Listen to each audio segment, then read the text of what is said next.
Boa noite, amigos e amigas que ouvem e acessam a joaopessoanoticia.com.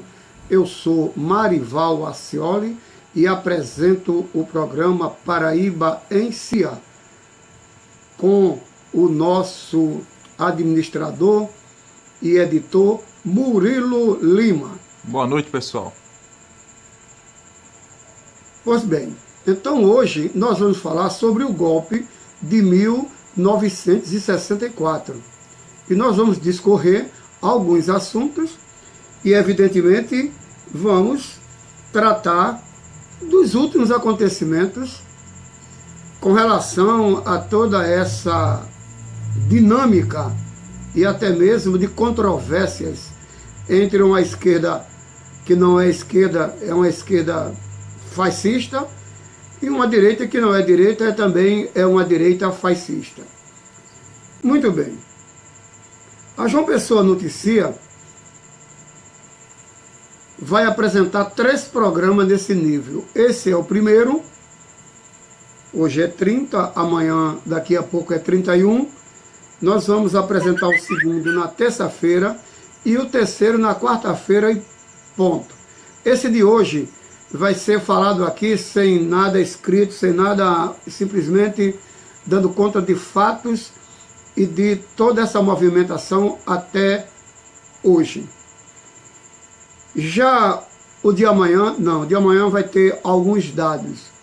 O de terça-feira, o de segunda-feira também, alguns dados. O que nós queremos dizer, e que é preciso que seja entendido pela sociedade brasileira, de que não tem mais espaços para identitaristas de um lado, chamados de esquerda, e totalitaristas de outros, chamados de direita. O Brasil não merece mais isso. O Brasil vem de rolos em rolos, de embróglios em embróglios, desde 1930. Mas eu quero me ater mais a 1964, que foi um golpe, sim. Foi um golpe porque aqueles que tomaram o poder eram funcionários do Estado. Recebiam seus soldos, outros seus salários, do Estado Nacional Brasil. Então, foi um golpe. Esse golpe mensurou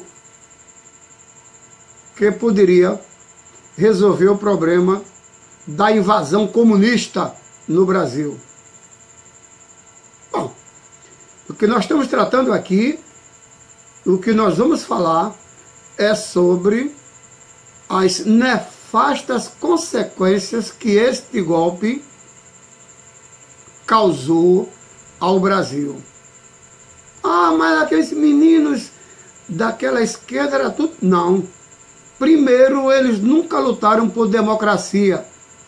São identitaristas e, enquanto identitaristas, fizeram uma ditadura, só que do proletariado, indo buscar os incautos para os interesses deles.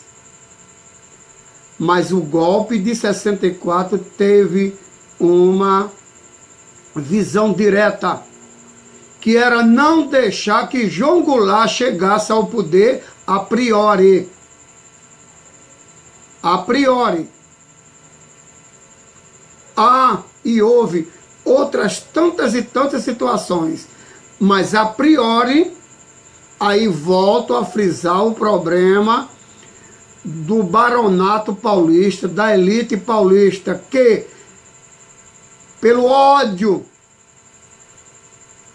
ainda vigente nas suas veias, nos seus intestinos, contra Getúlio Vargas, tiveram que engolir um Getúlio Vargas de 50 a 54 até o seu suicídio. E aí, esse mesmo grupo paulista, o baronato, a burguesia paulista, articulou para que este golpe entregasse na mão deles o poder. Atentem bem para isso. Articularam para que aquele golpe de 1964 chegasse na mão dele como um confeito, que a gente chama aqui no Nordeste, na mão de uma criança. Ou como se eles estivessem recebendo a maior de todas as dádivas gratuitamente. Pegue. Eu vou citar 3 motivos. Primeiro, é evidente que o golpe de 1964 está aí, o Lincoln Gordon que diga, e outros, que foi articulado pela Casa Branca com a anuência da direita paulista brasileira, que o cafetão dos paulistas era o quê? Quem? Aquele que mais brigou contra Getúlio Vargas no Rio de Janeiro. Carlos Lacerda, o cafetão da burguesia paulista, do baronato paulista, como sempre disse, encastelado nas universidades. Vamos ao outro fato? Por que o Jânio Quadros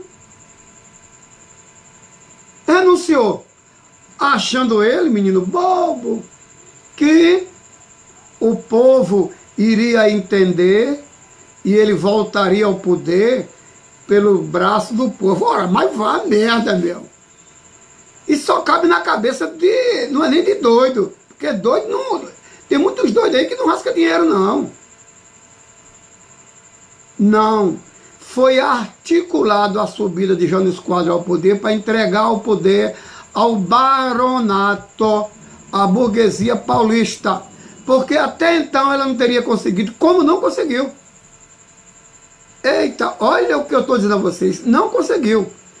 Desde a subida de Getúlio Vargas ao poder, quando derrubou o baronato paulista, que eles não chegaram ao poder. Ficam na intermediária. E eu vou dizer por quê.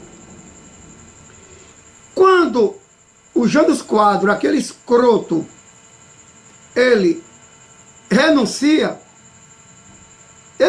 com tudo articulado para o baronato do baronato paulista tomar o poder, receber o poder. Não foi golpe, não. O exército brasileiro, uma parte boa, segura, não comungava com as histórias paulistas, não comungava também com o eixo Rio, Minas Gerais, mas comungava com uma coisinha simples que todo mundo sabe: voltar ao poder. E encontraram a cama pronta para voltar ao poder. E mais uma vez o baronato paulista fica na segunda via. Olha, preste bem atenção.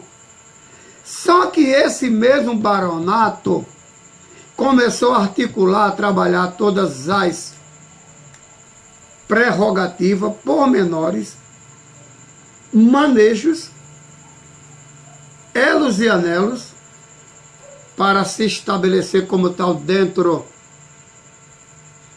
e agir como a cobra, como o escorpião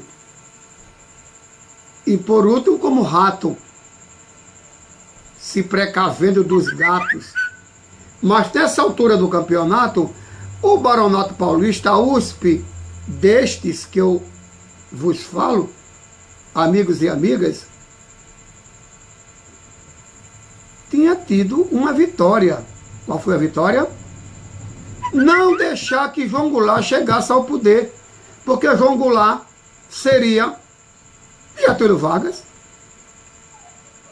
pela terceira via.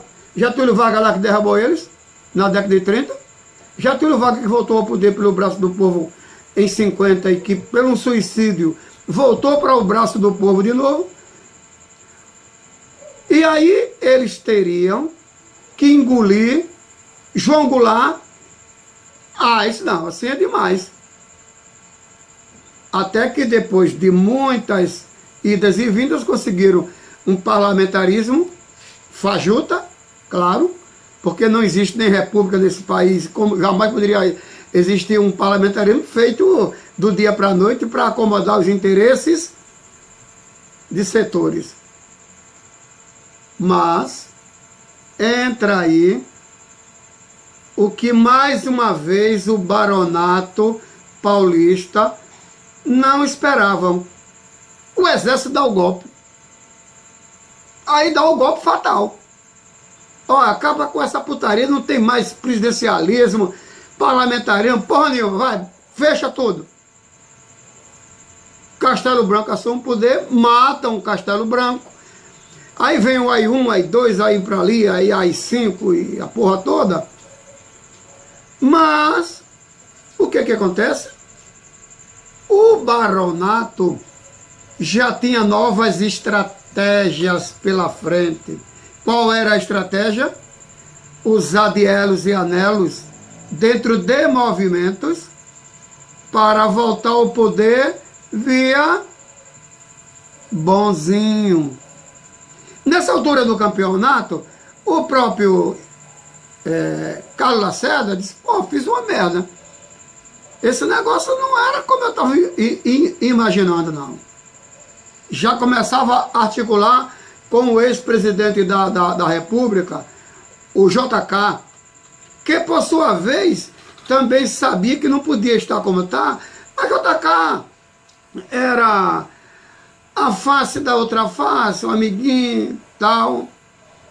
Mas quando os militares perceberam que poderia haver esse pormenor, vindo aquela bala de onde veio, evidentemente mataram Juscelino Kubitschek. Porque todo mundo sabe que alguém ficou em cima, numa elevação que aqui no Nordeste chama de morro, e atirou no motorista de Juscelino Kubitschek, perdeu o controle, mais à frente, preparadamente, da hora certa, viu um caminhão e se jogou debaixo do caminhão. Foi simples assim. Mas Carlos Lacerda achou que poderia ir mais à frente. E não pôde. Aí vem a morte de quem? De João Goulart, assassinado, trocado seus remédios. Não é? Vem as torturas dos porões aqui dentro do Brasil. Isso é ditadura militar, isso é golpe. O exército usou e abusou da violência. Agora, podemos fazer uma avaliação.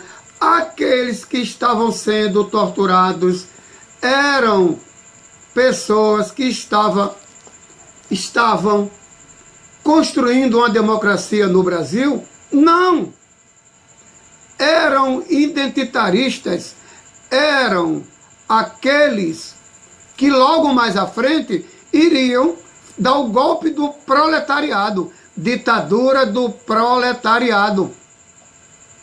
Agora, não me venha com anelos e elos dizer que o golpe de 64 não foi golpe sim. Como não poderia ser golpe? Se alguém particular, sem dinheiro público, não é, agisse de forma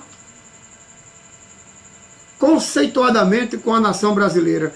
Mas os soldos eram pagos pelo Brasil.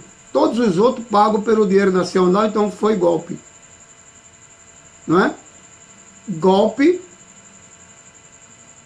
que prejudicou o crescimento do Brasil, porque os Estados Unidos estavam por trás, tanto quanto o golpe da ditadura do proletariado fez o que fez.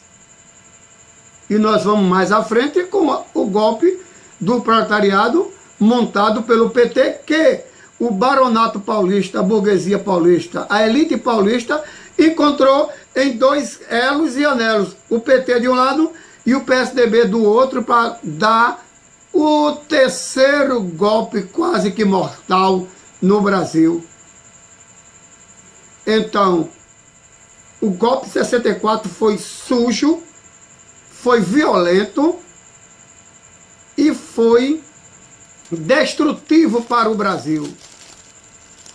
E o golpe do proletariado via PT, PSDB e outros anelos também da mesma forma, porque tudo vem do mesmo berço. E sabemos que no período antes-golpe, o que aconteceu com os camponeses do Nordeste? A Igreja Católica usou desse artifício, setores da Igreja Católica, e colocou, via mais uma vez a Casa Branca, os porões da Casa Branca, poceiros contra proprietário, proprietário contra poceiros. E aí estava mais uma vez os identitaristas por trás, para criar essa situação. Então, de golpes e golpes, de golpes em golpes, nós estamos até hoje. E é preciso que a gente crie a solidariedade de nação, a responsabilidade de ensinar ao povo o que é Estado e o que esse Estado representa para esse povo, e estabelecer um elo de confiança onde seja discutido as plataformas reais legais de um Estado nacional, que não seja mais dominado nem por golpes militares e nem por golpe de ditaduras de identitaristas do proletariado.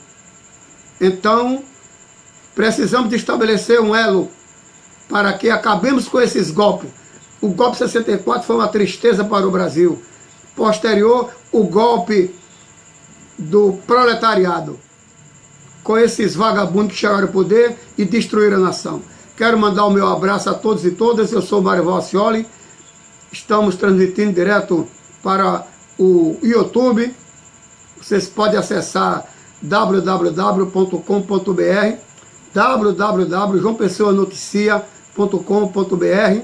Vocês podem ir para o Instagram também, @JoãoPessoaNoticia, e vocês vão encontrar esta documentação lá. Então vai o meu abraço especial a todos e todos, e que nos livremos de tantos golpes, de tanta malandragem e de tanta bandidagem nesse país, em nome, que eles dizem, do povo brasileiro. Muita paz, fui!